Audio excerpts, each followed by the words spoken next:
Mongol leader Genghis Khan, 1162–1227, rose from humble beginnings to establish the largest land empire in history.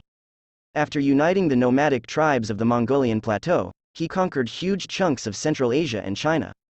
His descendants expanded the empire even further, advancing to such far-off places as Poland, Vietnam, Syria and Korea. At their peak, the Mongols controlled between 11 and 12 million contiguous square miles, an area about the size of Africa.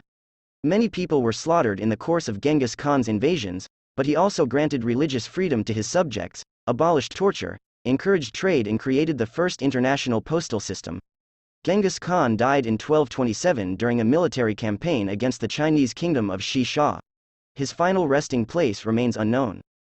The early years Temujin, later Genghis Khan, was born around 1162 near the border between modern Mongolia and Siberia. Legend holds that he came into the world clutching a blood clot in his right hand.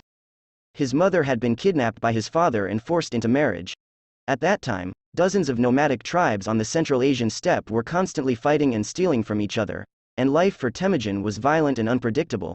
Before he turned 10, his father was poisoned to death by an enemy clan. Temujin's own clan then deserted him, his mother and his 6 siblings in order to avoid having to feed them.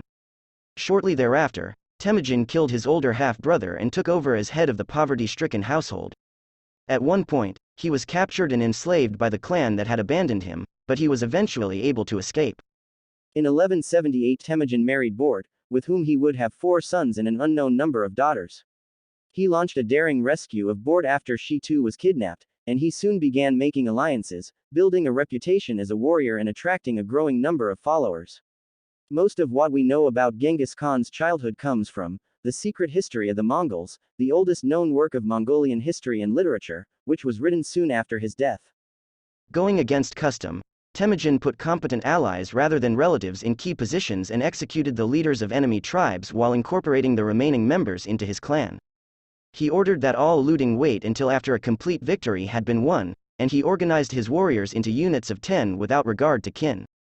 Though Temujin was an animist, his followers included Christians, Muslims and Buddhists. By 1205 he had vanquished all rivals, including his former best friend Jamuka.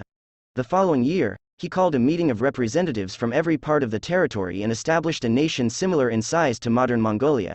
He was also proclaimed Chinggis Khan, which roughly translates to universal ruler, a name that became known in the West as Genghis Khan.